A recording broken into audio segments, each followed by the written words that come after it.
अस्सलाम वालेकुम। आज के हमारे इस लेक्चर में हम प्रीपोजिशंस के बारे में समझेंगे। ये समझेंगे प्रीपोजिशंस के कितने टाइप्स होते हैं और उनको कहाँ कहाँ पे यूज़ किया जा सकता है। याद रखिए प्रीपोजिशंस हर एग्ज़ाम में आते हैं और इनका एग्ज़ाम का जो एक बड़ा पोर्शन होता है इंग्लिश का, वो प्रीपोजिशंस पे डिपेंड करता है। ठीक है बच्चों, आज के इस लेक्चर में हम प्रीपोजिशंस ऑफ टाइम जो हैं उनको समझेंगे। इसकी वजह ये है कि मैंने प्रीपोजिशंस ऑफ टाइम, प्लेस, इन सब को जो है मैंने अलग अलग लेक्चर में रिकॉर्ड करने का सोचा हुआ है, तो उस सीरीज़ के हिसाब से चलेंगे। सबसे पहला जो प्रीपोजिशन ऑफ टाइम है जो मैंने यहाँ पे देखा है कि मुझे यूज़ करना चाहिए, मीन समझाना चाहिए, वो है फॉर। फॉर किसी भी पर्टिकुलर ड्यूरेशन ऑफ टाइम के लिए इस्तेमाल किया जाता है। जैसे कि अगर यहाँ पे एग्जांपल दो मैंने लिखी हुई है, मैं उनको हाईलाइट कर देता हूँ ताकि आपको बेहतर बात समझ में आए। देखिए लिखा हुआ है their meeting lasted for 2 hours. ठीक है, अब ये 2 आवर्स है, कोई पर्टिकुलर ड्यूरेशन ऑफ टाइम जब हम बताएंगे, इंडिकेट करेंगे, तो ऐसे ड्यूरेशन ऑफ टाइम के लिए हम फॉर का इस्तेमाल करते हैं। ठीक है, यहाँ पे ये देखिए लिखा हुआ है फॉर। और सेम दूसरी एग्जांपल मैंने यहाँ पे लिखी हुई है, he took that session for 1 year. ठीक है बच्चों, अब चाहे वो सिंगुलर में ड्यूरेशन ऑफ टाइम हो या प्लूरल में हो, कोई फ़र्क नहीं पड़ता। ड्यूरेशन ऑफ टाइम के लिए फॉर का जो यूज़ किया जाता है प्रीपोजिशन। यहाँ पे जैसे लिखा हुआ है he took that session for 1 year, यहाँ पे 1 year is a singular duration of time. ठीक है, तो ऐसी सिंगुलर हो या ये ऊपर प्लूरल लिखा हुआ है, दोनों के लिए फॉर इस्तेमाल करते हैं, लेकिन शर्त ये है कि ड्यूरेशन ऑफ टाइम हो। ठीक है, कोई स्पेसिफिक टाइम ड्यूरेशन जिसको पीरियड कहते हैं टाइम का। आगे चलते हैं। सेंस का इस्तेमाल किसी भी पर्टिकुलर पॉइंट ऑफ टाइम को इंडिकेट करता है। ठीक है, जैसे कि लेट सपोज कोई भी चीज़ शुरू हुई है, ये पर्टिकुलर पॉइंट ऑफ टाइम है। ठीक है, मैं इसको थोड़ा दूसरे किसी कलर से लिख दूँ, ये पर्टिकुलर टाइम है, यहाँ से स्टार्ट हुई है एंड कंटिन्यू है। ठीक है, इसी तरह के टाइम पीरियड के लिए जो है हम क्या करते हैं, सिंस का इस्तेमाल करते हैं। यहाँ पे दो एग्जांपल्स को समझ लेते हैं ताकि बेहतर समझ में आए। It has been raining since morning. ठीक है, ये वाली example, it has been raining since morning. अब यहाँ पे देखें, अब जो मॉर्निंग है मुमकिन है कि वो अभी गुज़र चुकी है। ठीक है, लेकिन जो एक्शन था वो उसी पर्टिकुलर पॉइंट मीन्स मॉर्निंग से स्टार्ट था, वो अभी तक चल रहा है। ठीक है, किसी पर्टिकुलर टाइम तक चल रहा है। तो ऐसी टाइम की पॉइंट की पास्ट में या किसी एक्शन की पॉइंट जो किसी पर्टिकुलर टाइम पे स्टार्ट हुई हो और वो कंटिन्यू हो, तो ऐसे टाइम के लिए हम सिंस का इस्तेमाल करते हैं। ये एरो बनाने का मकसद ये है कि यहाँ पे हम किसी पर्टिकुलर पॉइंट को इंडिकेट कर रहे हैं इन सब एरोज में, देखें। ठीक है, ताकि हमें ये बेहतर बात समझ में आए। किसी पर्टिकुलर पॉइंट ऑफ टाइम को इंडिकेट करने के लिए हम सिंस का इस्तेमाल करते हैं। दूसरी एग्जांपल लिखी है, they have been striving for their goal since 2010।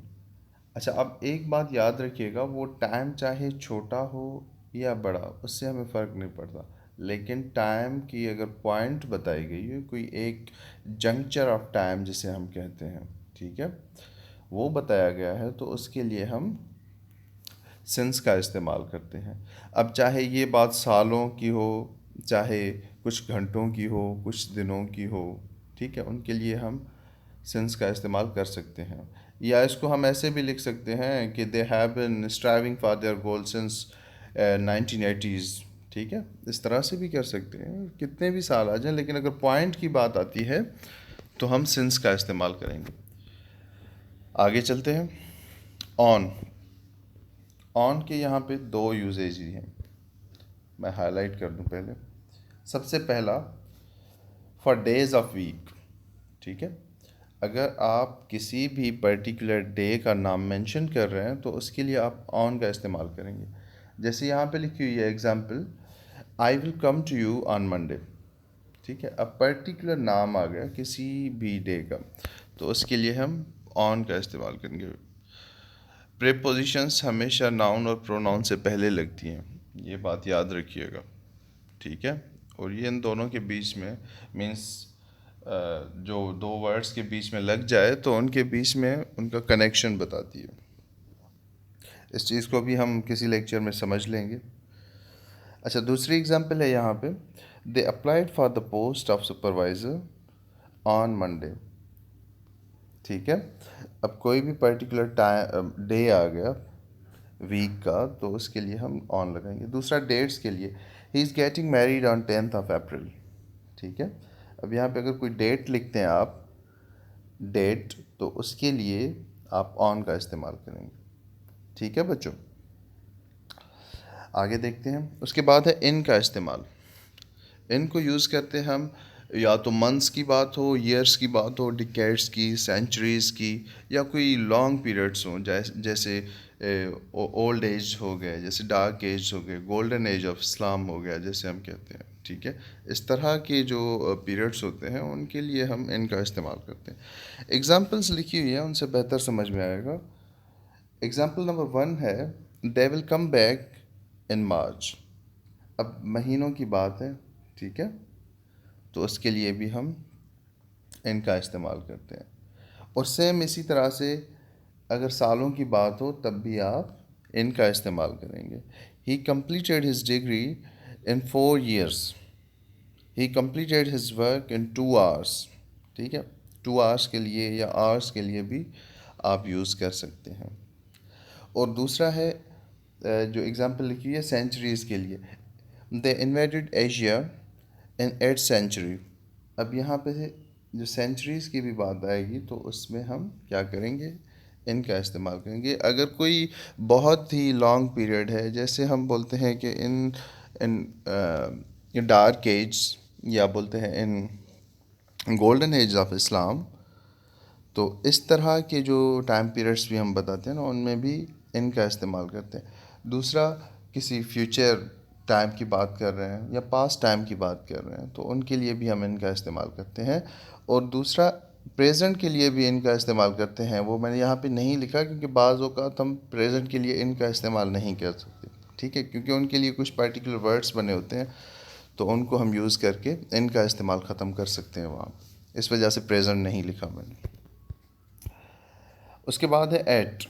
Eight किसी भी प्रिसाइज टाइम के लिए इस्तेमाल किया जाता है। आप कोई भी ख़ास टाइम बताएं कि इस टाइम पे ये चीज़ होगी, ठीक है, या हुई है या हुई थी, तो उसके लिए आप एट का इस्तेमाल करेंगे। जैसे कि आप जो क्लॉक होता है, ठीक है, उसके जितने भी घंटे हैं ना, उन सब के लिए एट का इस्तेमाल करते हैं। Eight 3 o'clock, eight 5 o'clock, eight 8 o'clock, ठीक है। दूसरा, कोई पर्टिकुलर टाइम बता रहे हैं, जैसे एट नून हो गया, एट नाइट हो गया, एट दिस मोमेंट हो गया, एट सनराइज़ हो गया, एट पर्टिकुलर मोमेंट। कोई भी आप ऐसा टाइम बता रहे हो जो बिल्कुल स्पेसिफिक टाइम है कि इस टाइम पे ये चीज़ ऐसे हुई है या होगी या हुई थी, ठीक है, तो उसके लिए आप एट का इस्तेमाल करेंगे। अगर इनमें किसी में भी कन्फ्यूजन है तो आप मुझे कमेंट बॉक्स में बता सकते हैं, या डिस्क्रिप्शन बॉक्स में मेरा कॉन्टेक्ट नंबर होता है, आप मुझसे रब्ता कर सकते हैं। मैं किसी भी टाइम आपको इसका रिप्लाई कर दूंगा। इस तरह से प्रीपोजिशन की सीरीज़ चलती रहेगी। अभी प्रीपोजिशंस ऑफ टाइम आएंगे और उसके साथ साथ बहुत सारे दूसरे भी आएंगे। तो चैनल को ज़रूर सब्सक्राइब करें और दूसरे बच्चों के साथ भी शेयर करें ताकि दूसरे बच्चों को भी इस चीज़ का फ़ायदा हो। अपना ख्याल रखिएगा। अल्लाह हाफ़िज़।